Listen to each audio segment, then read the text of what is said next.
Mid-century suburban life was defined by its facade. Neat rows of houses and manicured lawns offered a promise of quiet security, a surface-level perfection that could easily hide the violence occurring just behind the front door. 16-year-old Sylvia Likens was a vibrant, confident girl, known to her friends as Cookie. Because her parents worked the traveling carnival circuit, she and her sister Jenny moved frequently, often staying with relatives to keep up with their education. In 1965, a seemingly routine financial arrangement sealed her fate. Her parents agreed to pay a local mother $20 a week to board the two sisters in Indianapolis while they worked. That mother was Gertrude Banaszewski. When the boarding payments arrived late, the household's strict discipline rapidly soured into targeted sadistic abuse. Banaszewski began channeling her personal and financial frustrations directly into the brutalization of Sylvia. The ensuing months of torture became the most infamous crime in Indiana's history. But the tragedy didn't end with a conviction. It sparked a cultural obsession that continues to commodify her story today. Gertrude Banaszewski was raising 7 children while struggling with severe poverty, asthma, and clinical depression. This volatility catalyzed the starvation and physical torture of Sylvia, who was eventually confined to the family's basement. The violence wasn't contained within the family. Banaszewski actively recruited children from the neighborhood, charging them money to participate in the torture sessions. Authorities had 3 distinct opportunities to intervene. Neighbors heard screams from the basement but ignored them. A school nurse investigated Sylvia's absence but accepted Gertrude's excuses. A local minister even witnessed the distress but dismissed the abuse as necessary punishment for perceived promiscuity. This systemic failure ended in Sylvia's death. On October 26, 1965, she succumbed to a combination of severe shock, malnutrition, and a brain hemorrhage. Police quickly arrested Gertrude and the neighborhood teenagers who had actively participated in the abuse under her direction. The high-profile trial that followed ended with Gertrude's conviction for first-degree murder. Her children and neighborhood accomplices were found guilty of charges ranging from second-degree murder to manslaughter. The case revealed that the true horror of the Banaszewski house wasn't just the depravity of one person, it was the passive complicity of a community that allowed a child to be tortured in plain sight. After the 1965 trial, the tragedy shifted from a legal matter into a cornerstone of true crime entertainment.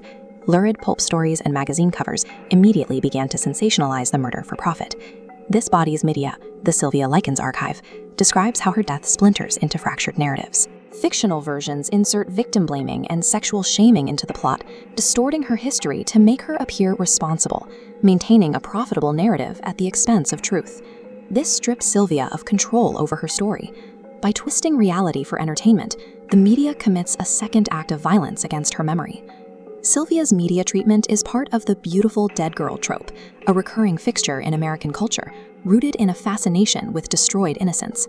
To fit this mythic status, a victim's story is filtered through rigid beauty standards and heteronormative ideals of purity. The media selects only those who can be easily transformed into a tragic icon. Elizabeth Short underwent similar distortion.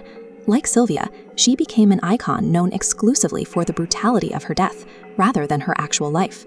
This obsession reaches beyond murder cases, fueling a wider cultural romanticization of tragic female figures in popular entertainment. The trope flattens real women into aesthetic cautionary tales. Their deaths are converted into objects for mass consumption, turning human suffering into a standardized product. While the media focused on fiction, the tragedy forced a tangible political shift in the state of Indiana. In 1965, the law had a dangerous gap. Adults could witness clear signs of abuse without any legal requirement to report it. Public outrage over the community's silence led directly to the adoption of mandated reporter laws. For the first time, people with knowledge of child abuse had a clear legal obligation to report it to the state. This shift is carried on today through Sylvia's Child Advocacy Center, which uses her name to actively protect modern victims. Sylvia's death effectively turned the act of looking away into a crime. The state recognized that the bystander's silence was a component of the tragedy that could only be addressed through a formal legal duty. We are left with 2 diverging legacies. The legal system adapted to protect children, but the entertainment industry continues to profit from their trauma. This forces us to examine our own consumption of true crime, to question where historical memory ends and voyeurism begins. True remembrance requires us to look past the stylized tropes of true crime. Honoring Sylvia Likens means confronting the reality of her ordeal and rejecting the bystander apathy that permitted her torture.